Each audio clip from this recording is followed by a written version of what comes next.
یعنی چی؟ مشتق جی آی جی نسبت به روند ایکس کی میشه چی؟ این هم بذار بنویسیم، میشه روند ای آی ای جی دوتاش هم پایین به روند ایکس کی. میگه مشتق اولی در دومی، دومی در اولی.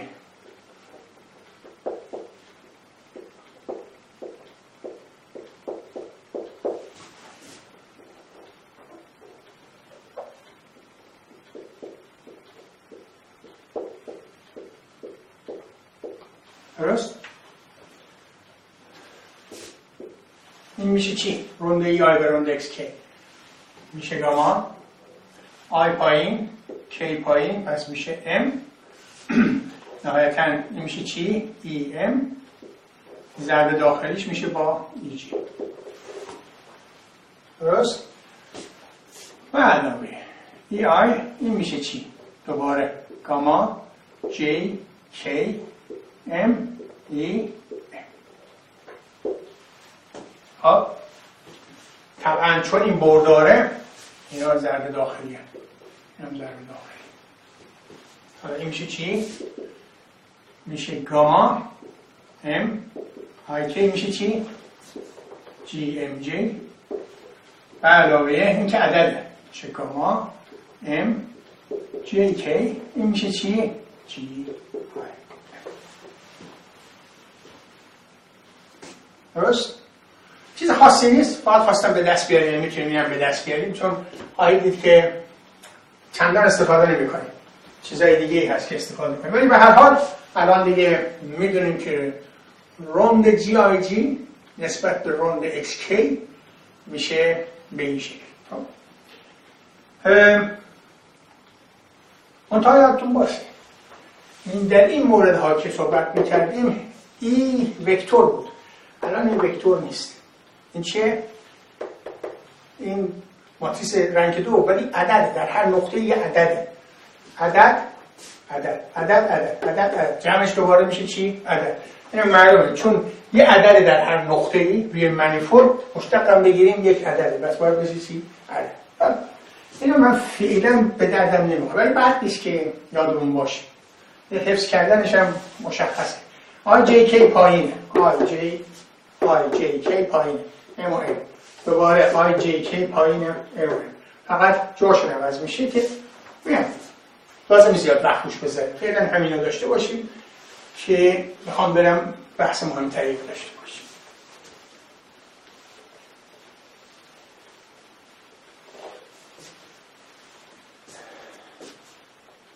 خب بیایید به جای این که تانسور فاندامنتال رو صحبت میکنیم، مشتقشو، تانسور در حالت کلی صحبت کنیم. مثلا چی؟ مثلا بگیم روند تی آی به روند ایکس کی میشه چی؟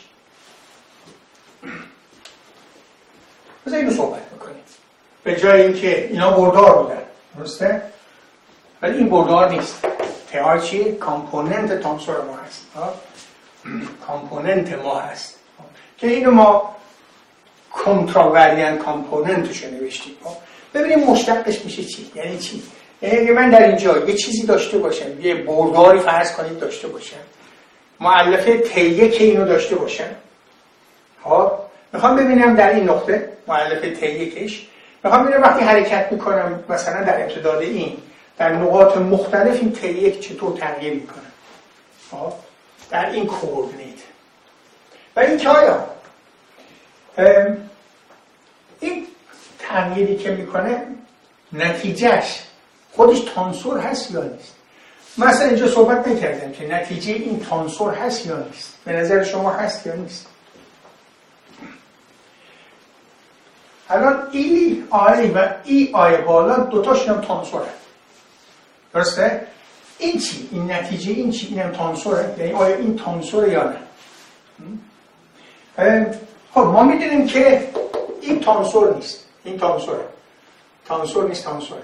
ولی حاصل ضرب این دوتا، این که تانسور نیست این تانسوره، آیا اینم تانسور هست یا نه؟ واقعیت اینه که تانسور هست. از اینجا نمیشه گفت، ولی این خیلی راحت میشه گفت. درسته؟ دلیلش اینه ای آی برداره. هر برداری اینوریانته در کوردینیت های متفاوت، چه بر حسب آی ها بنویسیم چه بر حسب آی پریم ها بنویسیم. درسته؟ نتیجه این مشتق گرفتن چیه؟ دیدیم بازم برداره. درسته؟ گاما 1 2 بدون چیز بالا بازم برداره. درسته؟ خب اگه برداره پس این وریانت، پس چیه؟ تانسور. پس این تانسور واقعا، اینم تانسوره. با وجودی که این خودش به تنهایی تانسور نیست، ولی با ضرب شدن به این تانسور میشه. چرا اینجوره؟ برای اینکه این چیزی نیست، عدد ضرب در تانسور میشه تانسور. درسته؟ حالا اینجوری فکر کنیم. حالا بیایم همونو در اینجا صحبت بکنیم. اینجا دیگه به این راحتی نیست. این تانسور هست ولی مشتقش نمیدونیم که. این هم اونجا گفتیم تانسور با خیال راحت اینو ای آی برای اینکه وکتور بود، این وریانت بود. ولی تی آی من این وریانت نیست. در این کوردینیت و کوردینیت دیگه بخوام چیز بکنم این وریانت هم تی آی پریم ها. ولی در نسبت به XK حرکت بکنم مشتقش دلیل نداره که حتما چی تانسور باشه. نمیدونیم چی میشه. بذار ببینیم که چی میشه. خب بیایم یه کار بکنیم. اگه بنا بشه که این تانسور باشه، این باید آخرش مساوی چی در بیاد؟ باید در بیاد روند تی آی به روند XK. با مشتق گرفتن ما دیدیم که همیشه چی؟ رنگ تانسور یکی میره بالا دیگه. یعنی نتیجه این میشه چی؟ نتیجه مثلا فرضاً میشه آی پریم کی پریم دیگه. درسته؟ یه رنگش میره بالا. درسته؟ رنگ 2 میشه. بعداً دیگه میره. پس میشه این و تبدیل اس آی پریم به کی پریم با اس آی کی اگه تانسور باشه چیه؟ اگه تانسور باشه باید بشه جی آی پریم آی جی کی پریم. درسته؟ اگه چنین رابطه ای با این جکوبیان ترانسفورمیشن ها صدق بکنه میگیم اس آی جی من چیه؟ اس آی کی من چیه؟ تانسور هست. پس در این مورد هم اگه بنا بشه این تانسور باشه باید مساوی باشه با جی آی پریم آی جی کی پریم آی پریم کی پریم. این درسته؟ اگه این باشه خب من مطمئن نیستم که هست یا نه، رو هم ثابت بکنیم. اگه این باشه یعنی از تانسور که مشتق میگیریم نتیجه باز میشه چی؟ تانسور. خیلی خوبه. اگه نباشه ببینیم چه اتفاقی میفته. اگه نباشه خب ببینیم چک بکنیم ببینیم که هست یا نه. خب میریم به جای تی آی پریم می‌نویسم روند تی آی، چون تی آی که دیگه خودش چی؟ تانسور. پس میتونم بنویسم چی؟ آی پریم تانسور. میتونم بنویسم آی پریم آی. درسته؟ تقسیم بر آی پریم آی تقسیم بر روند ایکس کی پریم. درست؟ روند ایکس کی پریم هم که من خوشم نمیاد بنویسم چون میخوام همه چیزو تبدیل کنم به چی؟ به بدون پرایم. پس این می‌نویسم سر جاش، اینم اینجا می‌نویسم و اینجا می‌نویسم چی؟ کی پریم. این با این آینشتاین سامیشن میره و نهایتاً میشه همینی که اینجاست. به جای اینم که اینو گذاشتم، ترانسفورمیشنشو گذاشتم. این میشه چی؟ جی کی کی پرایم، جکوبیان من درسته طبق تعریف. پس به جای من میتونم بنویسم چی؟ بنویسم جی کی کی پرایم. حالا خوشیه؟ تا اینجا اینش به دست اومده. حالا میره اینو. خب این چیه؟ این میشه مشتق اولی در دومی و علاوه دومی در اولی. پس به جای می‌نویسم روند تی آی روند ایکس کی ضرب در جی آی آی پریم یا جی آی پریم آی و علاوه مشتق دومی در اولی و علاوه تی آی روند جی آی پریم آی روند ایکس کی. این میشه این ولی ضرب در چی؟ جی کی کی پریم. درست؟ و اینو ما میتونم الان اینجا بنویسم. میشه رونده تی آی به رونده ایکس کی جی آی پریم آی، اینو میارم توی پرانتز جی کی کی پریم به علاوه این به علاوه تی آی رونده جی آی پریم آی به رونده ایکس کی جی کی کی پریم.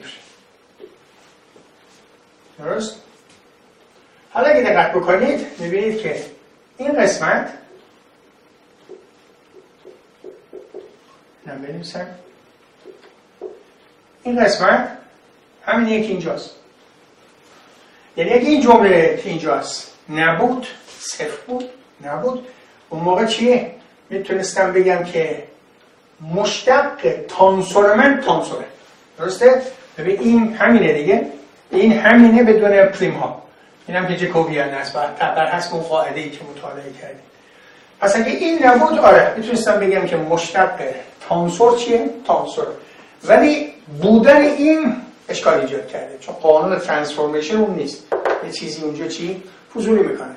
نتیجه این تانسور نیست.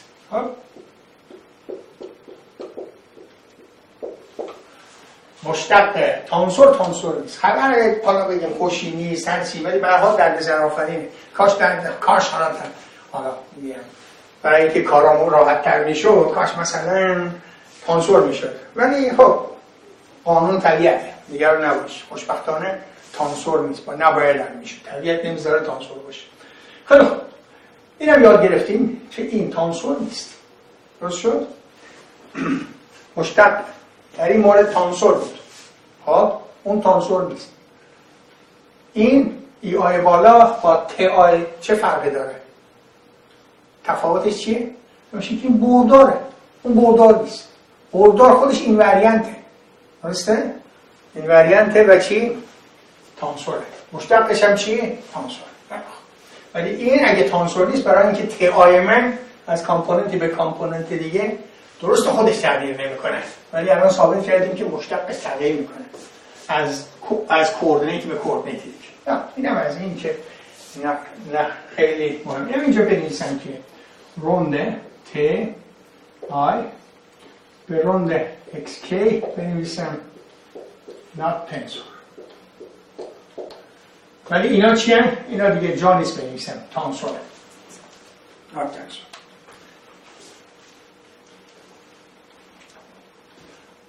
حالا بیایید فرض کنیم که من اینو پاک بکنم که بهتر بکشم چون این چیزی ها توضیح بدم.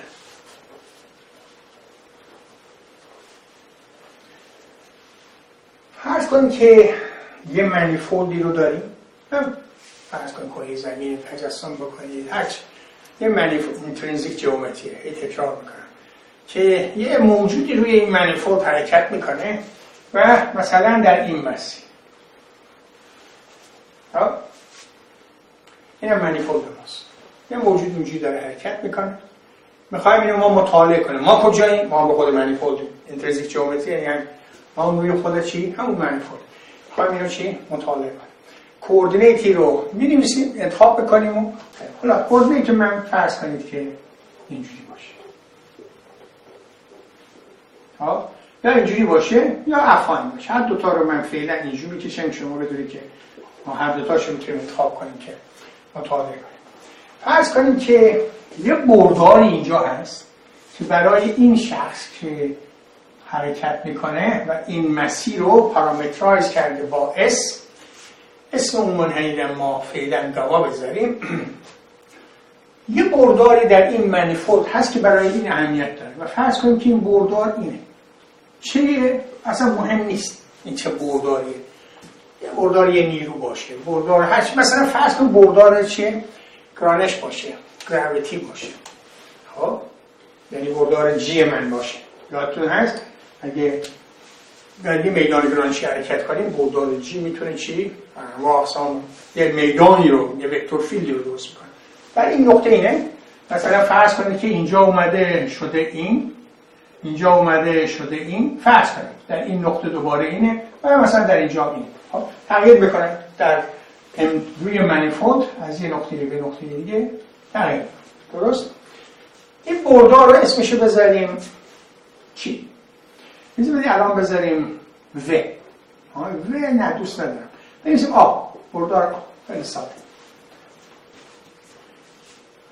این دوست ما که داره روی مسیر حرکت میکنه میخواد تغییرات رو، تغییرات یعنی چی؟ روندشو نسبت به برای اون چی معنی داره؟ اسم. به این چه ارتباطی داره؟ این مطالعهش میکنه یا این مطالعهش میکنه؟ برای اون فقط اسم معنی داره. میخواد این تغییرات رو مطالعه بکنه. یا حالا بگیم ما میخوایم مطالعه بکنیم این تغییرات رو فقط بر حسب اسم، نه بر حسب x1 x2 x3 مثلا. یعنی خب منظورم که این معنی داره. خودش چیه؟ بردار اینوریانته. از یه کوردینت به کوردینت دیگه الان گفتیم چه فرق میکنه؟ این بردار باشه یا اون بردار تغییر نمیکنه از یه کوردینت به کوردینت. بنابراین تانسوره. مشتقش که فقط یه عدده، اسم عدده. درسته؟ دوباره میشه چی؟ مشتق نمیشه دوباره یک بردار. منتها برداری که الان چیه؟ 2 تا اندیس داره. رنگ 2 میشه. هر وقت مشتق میگیریم یه اندیس میره بالا دیگه. درسته؟ اضافه میشه. ولی نوع مشتق اینم چیه؟ هنوز تانسوره. ولی ما نمیخوایم روی این مطالعه بکنیم. الان برمیگردم به اینا. به زودی برمیگردم. ما میخوایم نسبت به چی مطالعه کنیم؟ نسبت به xk مطالعه بکنیم. یعنی دقیقاً یه چیزی مثل اینو داریم. مثل این حالا من بردار رو داریم. حالا می‌نویسم بر حسب این یا این. بر حسب کو یا کنترا. ولی به هر حال ما اونجا بردار داریم. منتها این بردار عمومیه. بردار چیز نیست. کوواریانت بیسیس ما نیست. این رو هم مطالعه کنیم. چطور مطالعه میکنیم؟ این میشه رونده.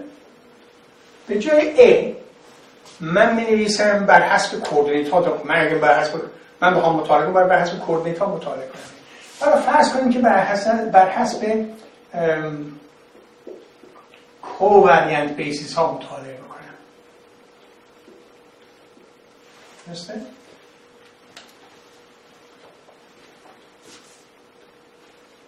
میتونم اینو بر حسب کنتراواریانت بیسیس بگم. یعنی آی رو بالا بنویسم، این آی رو پایین بنویسم. ولی فعلا اجازه بدید همین رو بریم، چون گفتم این واسه ما همیشه اول اینو تعریف میکنیم، واسه ما مهمه این. خب فرض کنید حالا ما از این کوردینات استفاده میکنیم که اینو مطالعه بکنیم، اون مشتق رو مطالعه کنیم. خب اگه از این کوردینات استفاده بکنم ای من تغییر نمیکنه، تابعی از x کا نیست، هم در جهت x1 صفر. پس من میتونم ای رو از مشتق بیارم بیرون. یعنی من میتونم خیلی راحت در افاین بنویسم روند ai به روند xk ei. درسته؟ این در افاین جیومتریه. ei از مشتق اومد بیرون چون تابعی از xk دیگه نیست، تغییر نمیکنه. حالا این تانسوره. این چی؟ این که عدده، تانسور نیست دیگه. درسته؟ برای نتیجهش باید تانسور باشه مثل این. ولی فعلا اجازه وارد اون بحث نشه. فعلا من روی صحبت من بیشتر روی مشتق هست. فرض کنید که حالا افاین نباشه، جنرال باشه. پس الان من میخوام حالت جنرال رو مطالعه بکنم. اگه جنرال مطالعه بکنم روند آ به روند xk مساوی میشه با دوباره روند ai به روند xk. این مساوی چی؟ این دیگه همین تابع اینه، همین تابع اینه، پس میشه حاصل ضرب دو تا تابع، پس میشه روند ai به روند xk ei به علاوه حالا اینم هست. ai سر جاش میمونه، روند ei به روند xk. درست؟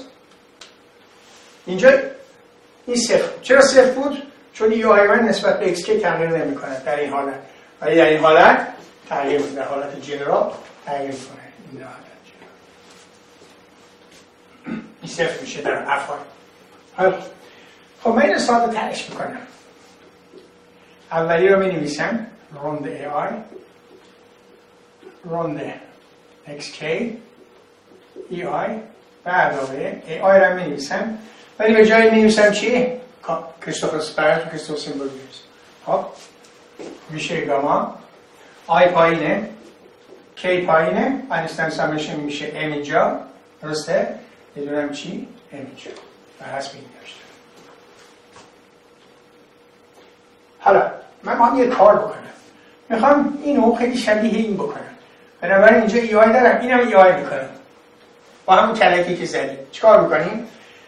هرچی آی اول میکنم ان، مثلا آلفا مثل در قبل میشه آلفا امو میکنم آی. ببین با این طرف مثلا نگاه نمیکنم، مال این جمله رو فقط دارم میکنم، پس میشه آی درست. حالا این آلفا ها رو برمیگردونم میکنم ام، چون ام کار کردم با ام برای اون راحت تر همه جا اینجور چیزها رو ام گذاشتیم فعلا، ولی هر عدد آلفا میتونستم بذارم، هیچ فرق نمیکنه میشه. حالا دقت بکنید همین ای آی داره، همین ای آی داره. از ای آی فاکتور میگیرم میشه درست. اینجا چی شد؟ اینستاین سامیشن شد. رونده ای مشتق داریم میگیریم از یه چی؟ بردار.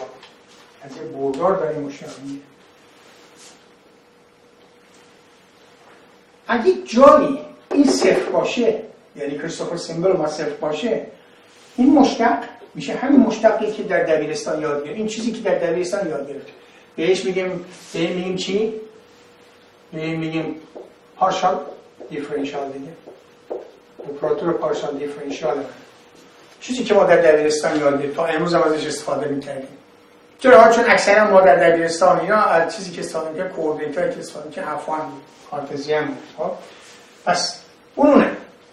ولی الان از این کوردینیت استفاده می‌کنیم.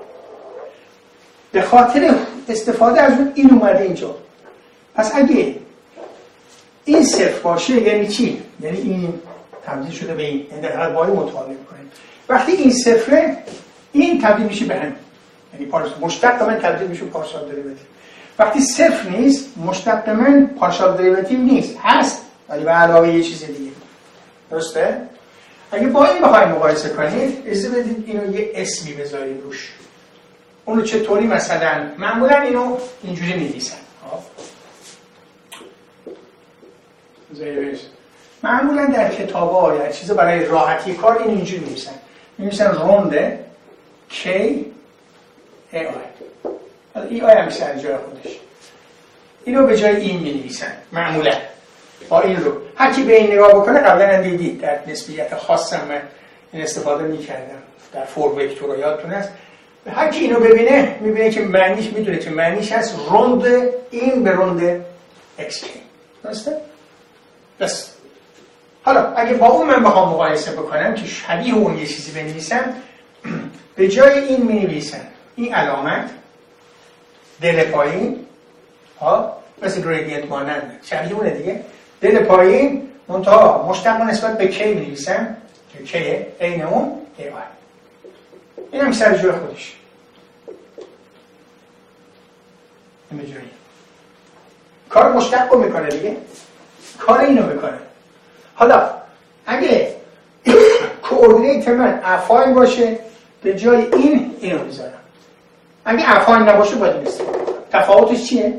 اگه افاین نباشه در حالت جنرال این یه جمله‌ای هم داره که چی؟ همون کریستوفل سیمبل ما هست. کریستوفل سیمبلی که قبلا صحبت کردیم. خوش من؟ پس حالا بیاین یه جور دیگه، یه زبان دیگه بگم. میگم مشتقایی که از این به بعد ما بخوایم بگیریم، حالا در این مورد در بردار بگیریم و در نداره در بردار، هر چیز دیگه میتونه باشه. خب الان خواهیم بود. اصلا میگم از همین استفاده میکنیم. خیالمون راحته دیگه. یه کوردینیتی که ما میذاریم مطالعه میکنیم سیستممون رو، خب میخوام منیفولد اون مطالعه کنیم. خب اگه بیایم کوردینیت افعال به کار ببریم این اتوماتیک تبدیل میشه به نگرانی نداره. چرا؟ چون این صفر. اگه کوردینیت جنرال به کار ببریم خب اینم توشه، خیال راحته، نگرانی نداره. این حالت کلی اینه، حالت تکمیل شده اینه. درست مثل اعداد کامپلکس هست که حالت تکمیل شده اعداد نچرال و ریل ما هستن. این دقیقا همینه.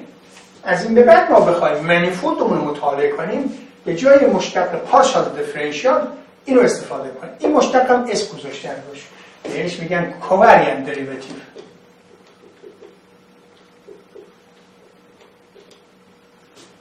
پارشال دریوتیو حالا بنویسیم یا دیفرنشیال، این بهش میگم کوواریانت دریوتیو.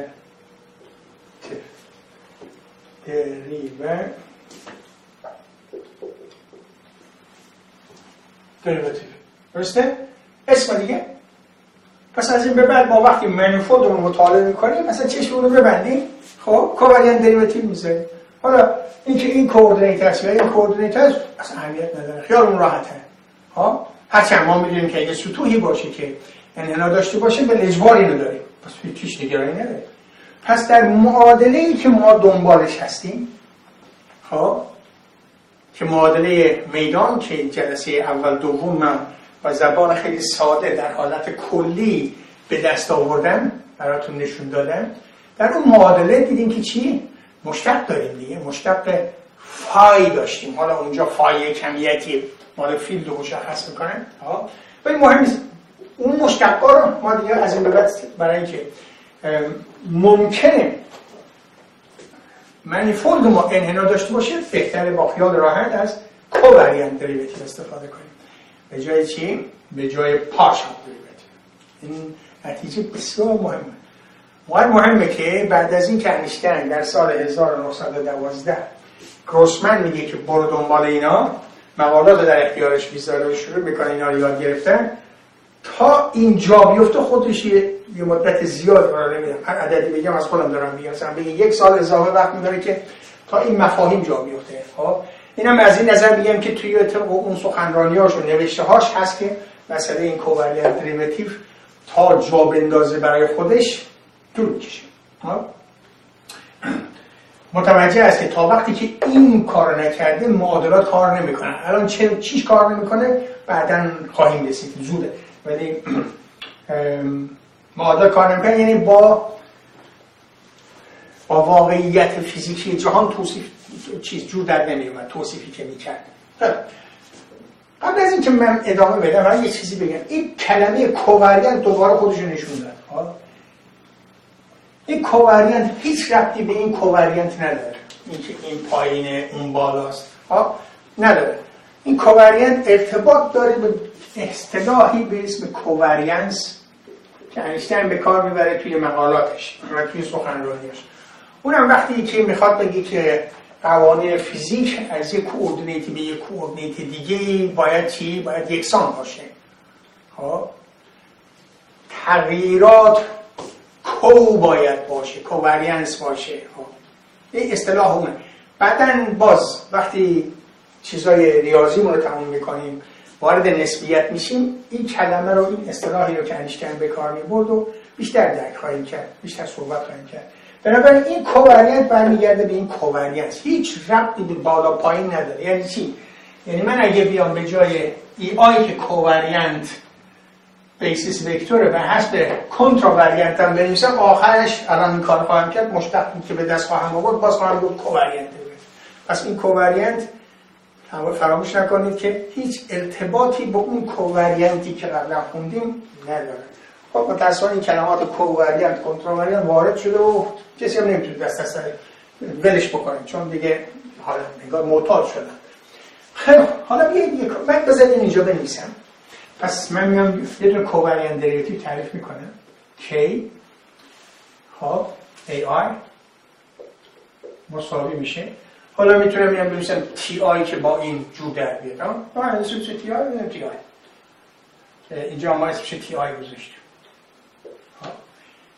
ببین این مشتق معمولی پارشال دریوتیو ولی الان چیه؟ مشتق چیه؟ کوواریانت. همیشه از همین روند تی آی به روند ایکس کی که قبلا داشتیم نگاه به جای آ من فقط چی؟ تی آی گذاشتیم. علاوه یه چیز جدید دیگه که بشه من اول گاما رو می‌نویسم آی ام کا تی ام به جای آ ام تی ام می‌نویسم این آی هم سر جاش می‌نویسم. نه این آی دیگه نه مشتق بشه دارم نیست این هم قسمته این آی نقشی که بازی می‌کنیم برداره دیگه. این بردار اگه سه بعدی باشه سه تا مؤلفه داره در جهت E1 E2 E3 درسته؟ این آیی که اینجا هست با این آی ها اینستاین سامیشن نقش رو بازه هر کدوم در خود مشتق میشه همینی که الان خدمت شما عرض کردم. این سر جاش مونده اینو اسمش رو مشتق گرفت این سر جاش مونده اینو مشتق گرفت. پس ببینید که کوواریانت دریوتیو من مال تی آی میشه همون دریوتیوی که قبلا داشتم درسته؟ به علاوه این نقشی که چیز بازی میکنه کریستوفل سیمبل موقع. از کریستوفل سیمبل ببینید که نقش خیلی مهمی داره تا اینجا در صحبت ها. اگه خوشتون بیاد میتونیم ما اینم بنویسیم به این شکل به این شکل اگه بخوام فعلا نمی‌نویسم ولی یه جایی مجبور خواهیم شد که بنویسیم. فعلا من همش اینجوری می‌نویسم که مطلب جا بیفته تو ذهنتون راحت ببینید. بعد که تسلط کافی پیدا کردیم به اینا دیگه اینجوری نوشتم وقت تلف کردن اینجوری بنویسیم که ببینیم معادله ما چقدر ساده‌تر میشه همینجوری که این چقدر ساده‌تر کرد. حالا بیایید از اول بریم منتها به جای این که میتونستید به من هم بگید چرا شما اینو گذاشتید به جای اینا رو بیاریم بالا اینو بکنیم کنترا پس اینم میشه چی؟ کو اینم میره این میشه بالا و پایین میشه و اینم میشه دوباره آی ای آی درسته؟ بالا رفت پارشال دریوتیو ما هست دوباره منتها برای کامپوننت چیه؟ کوواریانت اون کامپوننت های اون وکتور من نوشتم. دوباره این میاد پایین این میره بالا این میاد پایین این میره بالا این میاد پایین این میره بالا درسته؟ حالا اینجا دوباره این میاد پایین بزنید این من دوباره اینجا دیگه مجموع دوباره بنویسم های دیگه چیه هر دوتاش هم ای آی هست ای آی هم میره بالا بالا بالا خب اینو بنویسیم چی؟ بذارید همین رو بنویسم اینو دیگه خودم به دست بیارم چون خواهید دید که مشکل میشه بذارید از اول شروع کنیم قسمت شروع چون یه چیزی یه دفعه میفته. خب این میشه این دومی ای آی رو میذاریم سر جاش میمونه به جای این می‌نویسیم چی؟ به حسب کریستوفل سیمبل دوباره منتها کریستوفل سیمبلی که این هست آی بالا کی پایین ام اینجا و ای ام بالا درسته؟ و علامت منفی پس این هم میشه منفی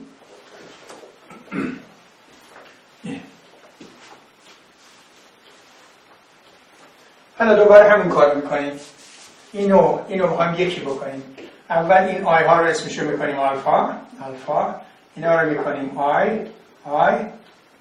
دوباره اینا رو میتونم الفا بذارم یا با بقیه جور در بیاد ام از ای آی فاکتور میگیرم میشه چی؟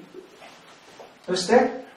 با اون قبلی مقایسه بکنید با این مقایسه بکنید خب این مثل چیه؟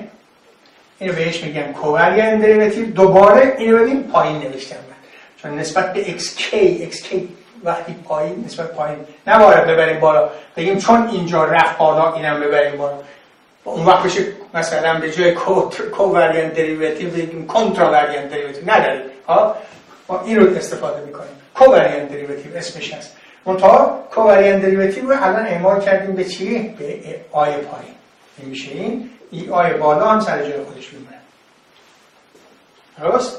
پس ما میتونیم کوواریانت دریوتیو رو به ای آی پایین یا ای آی بالا چیز کنیم پس این هم می‌نویسم اینجا تفاوتی که هست کریستوفل سیمبل من چی؟ علامتش تغییر میکنه مساوی میشه با قسمت پارشال دریوتیو هیچ تغییر نمیکنه، چه کوواریانت چه کنتراواریانت. و به خاطر همین هم است که ما در فیزیک نیوتنی در دبیرستان در سالهای اول دانشگاه وقتی که مشتق پارشال استفاده میکردیم اصلا بحث نمیکردیم که این چیه، کنتراست و چیه، یا کو هست، کوردینیتی که من اون بحث اصلا هم. چرا؟ چون هر دو تای اینا کوواریانت دریوتیو من تبدیل میشه به پارشال دریوتیو. ما پارشال دریوتیو استفاده میکنیم. اینو با این مقایسه بکنید. اگه کریستوفل سیمبل صفر باشه دوتاش هم این هم. و اینجا من یه دونه منهای گاما آی پایین کی پایین ام تی ام پایین. درسته؟ باز به اینجا نگاه بکنید. وقتی بالاست آی بالا کی پایین، آی بالا کی پایین انستانیسا میشه. وقتی پایین هر دوتاش پایین، هم کی پایین هم آی پایینه، کی پایینه، آی پایینه، کی پایین انستانیسا میشه. و این با علامت چیه؟ منفی هست. اگر افهاین جیومتری داشته باشیم یا کوردینیت من افهاین باشه صفره، این هم صفره. نتیجه کوواریانت دریوتیو چه برای کامپوننت های کو و یا کامپوننت های کنترا همون میشه پارشال دریوتیو من. درست؟ خب اینم چیز خوبیه. خب چیز مهمه. الان میخوام یک چیز دیگه بگم، دوباره برمیگردم اینجا. اون چیزی هم که میخوام بگم این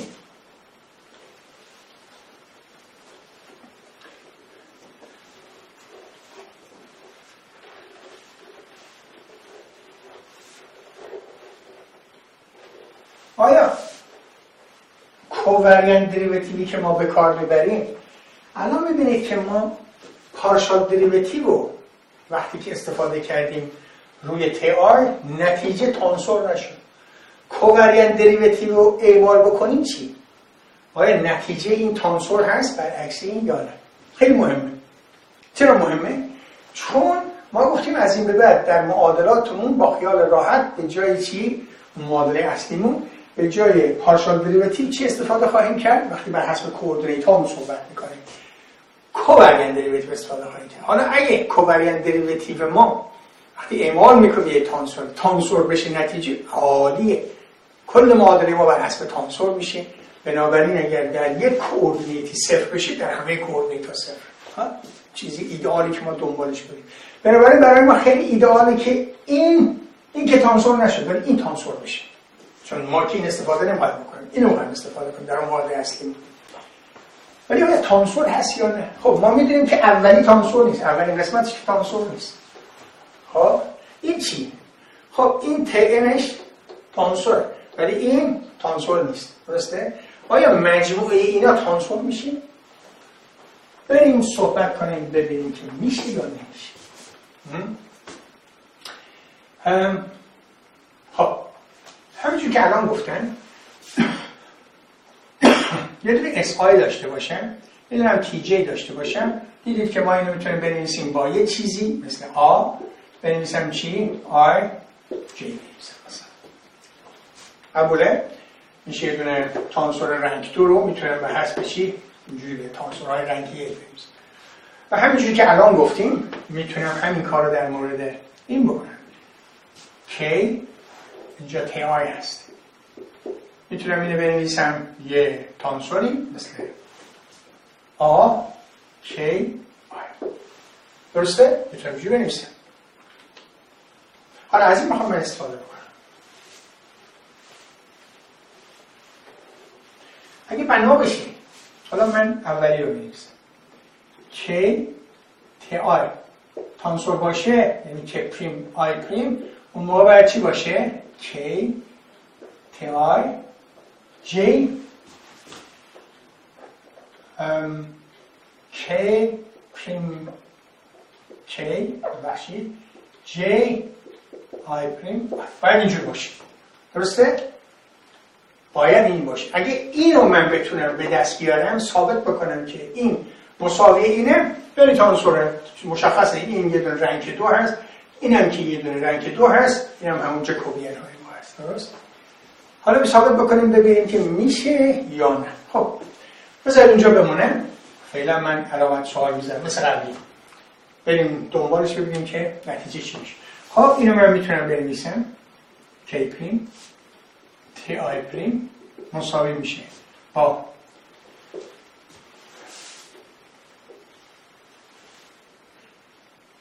به جاش اونو میذارم، تعریفشو میذارم. خب مینویسم روند تی آی پریم به روند ایکس کی پریم در کوردینیت پرایم ها هست دیگه. اون تا این بالاست میشه گاما آی پریم کی پریم حالا ام پریم و تی ام میشه. همین دیگه ام ها باید در کوردینیت پرایم دار بشه. خب تک تک اینا رو من ترانسفورم میکنم، سعی میکنم ترانسفورم کنم به چیز. این میشه چی؟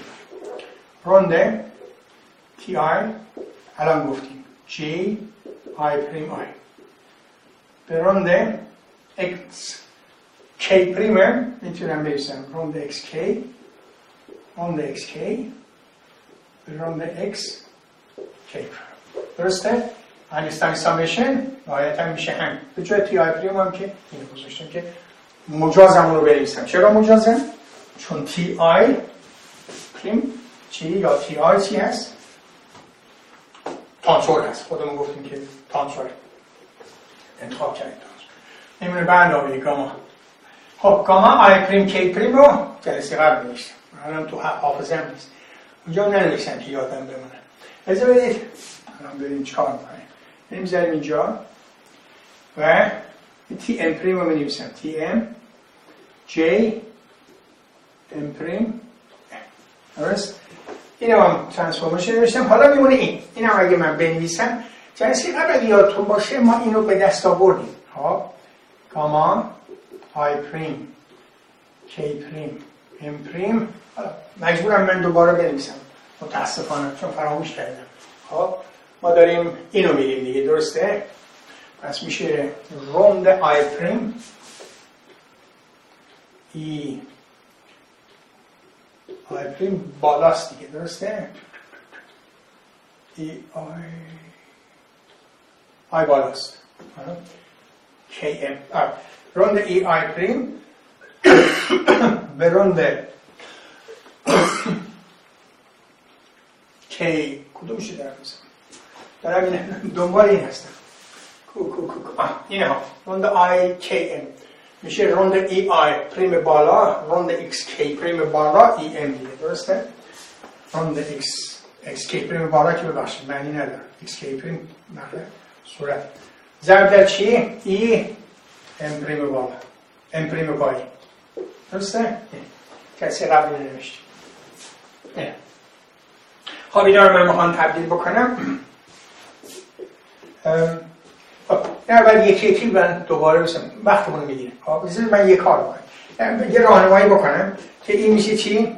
خود اینو بخوام بنویسم میشه روند ای آی جی آی پریم آی. درسته؟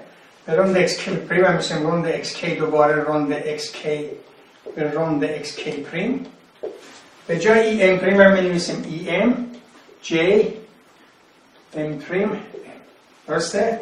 و اینو حالا من دو تا مشتق میگیرم. خب و بنویسم دیگه ننویسم میشه روند ای آی به روند ایکس کی در جی آی پریم آی به علاوه ای آی روند جی آی پریم آی به روند ایکس کی. این میشه اینی که اینجا هست. این چیه؟ این هست جی کی کی پریم این هست ای ام این هم هست جی ام ام پریم. درسته؟ یادتون باشه یه چیزی.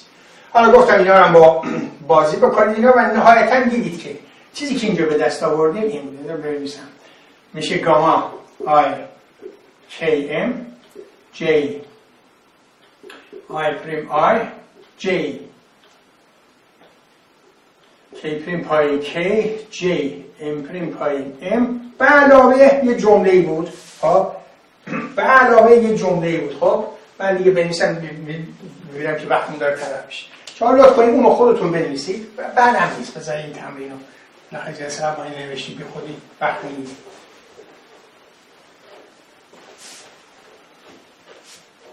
خب پس شما لطف خواهید کرد میرید خودتون اینو میذارید اینجا. دیدیم تانسور نیست، به این دلیل تانسور نیست گاما، چون این قسمتش تانسوره ولی این چی؟ یه جمله اضافه.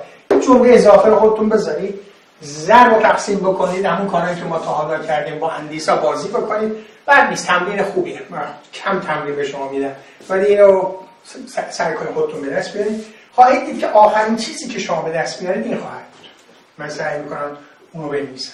خواهد بود روند تی آی به روند ایکس کی به علاوه گاما آی کی ام تی ام ضرب در جی آی پریم آی جی کی پریم کی جی ام پریم ام. خب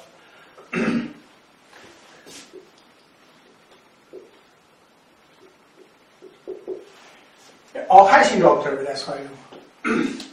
دیگه از اینجا تا اینجا رو میذارم به عنوان تمرین برای شما. حالا اگه دقت بکنید خود این چی هست؟ خود این هست K T I طبق تعریف کوواریانت دریوتیو تی آی بالا. نتیجه رابطه به دست آوردیم که هست K پریم تی آی پریم، این هست K تی آی، این ضرب در J آی پریم آی ضرب در J K K پریم و نه این نیست باشه، این هست میشه از بین میره. نگاه کنید این با این هست میشه چی؟ یک. پس میشه این. خب نتیجه بگیم که این تانسور هست. خبر بسیار بسیار خوش. خب بعد الان دیگه خیلی خوشحال میشیم. با وجودی که پس میگم چی؟ هر دوتای اینها حالا میتونیم، من یکشی نوشتم، هر دوتای اینها تانسور هستن. کوواریانت دریوتیو تانسور میشه چی؟ تانسور. و این بسیار مهمه. با حال اینکه پارشال دریوتیو تانسور نبود. خب خیلی خیلی خبر خوشیه. نتیجه من وقتی که در معادلات خودم که امروز الان یه نمونه‌اش بلافاصله خواهید دید، به جای پارشال دریوتیو کوواریانت دریوتیو بذارم، اولا اینکه نگران نیستم کوردینیت من چی هست. خب دوم معادلات من بر حسب چیه؟ تانسوره. بنابراین اگه در یک کوردینیت صفره، در همه کوردینیت صفره. ایدئالی که دنبالش بودیم. و به همین دلیل زیبایی که الان به دست آوردیم، از این به بعد ما چی؟ دلتون میخواد کوواریانت دریوتیو استفاده کنید. شد؟ امیدوارم تا اینجا خوشتون اومده باشه. چیز بسیار خوب. یعنی این چیزی که امروز یاد گرفتید بعد از اون بحث تی ام جی ببخشید متریک، بعد از بحث متریک و بحث کریستوفل سیمبل، این مهمترین بحثیه که شاید از اون مهمتره، از کریستوفل سیمبل هم مهمتره. خب خواهید چرا هرچی بریم جلو بیشتر متوجه خواهید شد. حالا یه نمونه‌اش هم همینجا می‌بینیم با هم. خب این تا اینجا. حالا یک چیز جالب بگم، بعد نیست اول بذار اینو بگم بعد برم اون چیز جالب بعدی رو. کار من شده چیز جالب گفتن. من چیه؟ بذار بدید ما بیاییم کوواریانت. این چیه؟ این پارشال دریوتیو ای آی هست، درسته؟ کوواریانت دریوتیو رو به دست بیاریم.